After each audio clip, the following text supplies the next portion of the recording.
Bonjour à tous et bienvenue sur cette chaîne. Aujourd'hui, on se retrouve pour une nouvelle vidéo analyse ou plutôt explicative de pourquoi Sephora, après la poudre d'escampette, et a retiré tous ses magasins de Corée du Sud.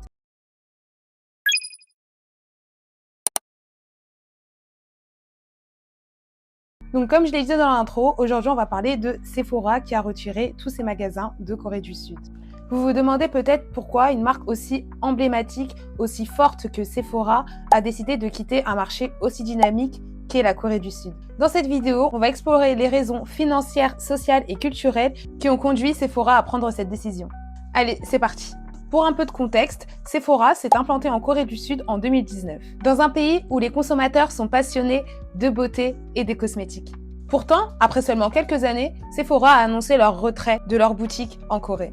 Première raison, un marché très concurrentiel, enfin surtout plutôt la pression financière.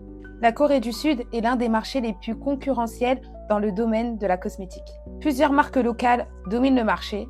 Elles sont non seulement bien implantées, mais leurs prix sont également très abordables et répondent donc aux préférences locales.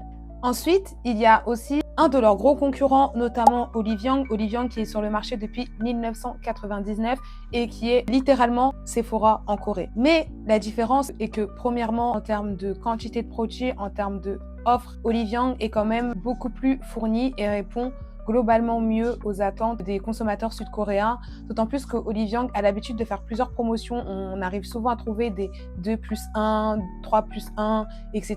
ou 1+1, ce dont les Coréens sont très habitués. En gros, c'est comme implanter un Oliviang un peu plus cher avec des produits qu'ils connaissent moins et des marques qui ne sont pas disponibles. Donc face à eux, Sephora n'a pas su capter l'intérêt des consommateurs sud-coréens. En conséquence, les performances financières n'étaient pas à la hauteur de leurs attentes.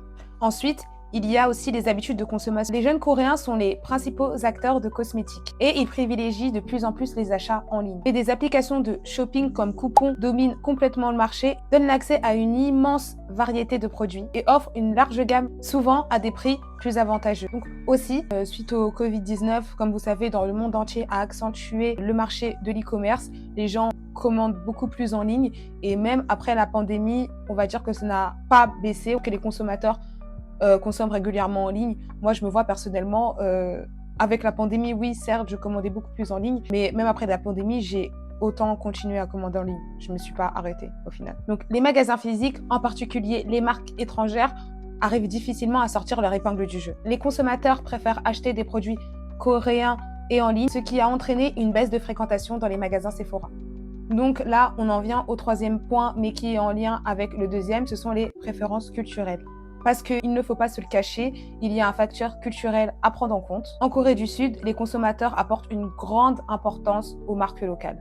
Ils préfèrent souvent des marques qui comprennent leur type de peau et leurs besoins spécifiques. Au-delà de ça, les Coréens se réputent pour leur innovation et leur adaptabilité aux préférences locales, comme des ingrédients, des textures adaptées à la peau asiatique. Cette préférence des produits locaux, associée à une forte fierté culturelle, a également été un obstacle pour Sephora. Malheureusement, Sephora s'est heurté à un pays qui est très nationaliste. C'est pas pour les pointer du doigt. Il suffit de se pencher vers l'histoire de la Corée pour voir que la Corée, en fait, c'est un pays qui a toujours été convoité par les puissances qu'il y avait autour, donc la Chine, le Japon, etc. On a souvent essayé d'empiéter leur culture. Ils sont beaucoup dans la fierté de notre pays, de se soutenir les uns les autres. Et d'ailleurs, il y a un terme, c'est pas que c'est un terme, mais en coréen, on va dire, il n'y a pas vraiment le mot pour dire mon pays. On dit urinara, notre pays. Même quand un Coréen va te parler de son pays, il va pas dire mon pays, il va dire urinara. Littéralement, on peut traduire comme notre pays.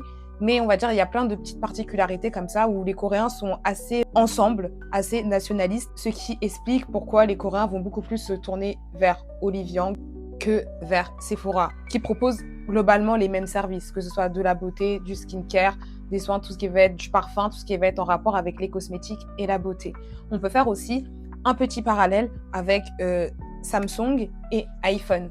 Lorsque iPhone est arrivé en Corée, il y a une collègue à moi avec qui je travaillais avant et qui me disait que à l'époque, quand iPhone est arrivé en Corée, plusieurs compagnies comme SK, les compagnies de téléphonie, en gros, bloquaient un peu l'accès à iPhone. Et du coup, iPhone a persisté et ils ont bien fait de persister parce qu'aujourd'hui, ils sont majoritairement utilisés en Corée. Après, j'ai un peu l'impression que c'est les jeunes qui utilisent des iPhones, mais s'il faut regarder bien, les Ajuma, les Ajoshi, les Darons et tout un peu, eux, ils utilisent des Samsung. iPhone, c'est beaucoup battu parce que déjà dans l'esprit des Coréens et même en termes d'économie, vous connaissez, c'était les chaebol et tout ça. Samsung, c'était quand même un très très gros groupe qui a vraiment aidé la Corée à se mondialiser, on va dire. Du coup, il y a beaucoup de Coréens qui voulaient supporter Samsung et en fait, il y a eu un peu comme un boycott de iPhone et iPhone, il a tenu bon et puis il a bien fait. Et Sephora, lui, il a dit oh, on vend pas assez, on se casse. En résumé, le départ de Sephora s'explique par plusieurs facteurs. La forte concurrence sur le marché, les achats en ligne et la préférence culturelle pour les produits locaux. Pour l'instant, Sephora préfère se concentrer sur d'autres marchés d'Asie qui lui sont plus favorables. Et voilà, c'est tout pour cette petite analyse. Dites-moi en commentaire ce que vous pensez de la situation. Est-ce que Sephora aurait dû persister et rester un peu plus longtemps sur le sol sud-coréen? T'as regardé jusqu'ici et tu t'es pas abonné? Mais qu'est-ce que tu attends? Ici, on parle de tout, on parle de skincare, on parle de beauty, il y a des story time, il y a des astuces sur la Corée. Alors n'hésite pas à t'abonner et n'oublie pas de liker la vidéo. À bientôt!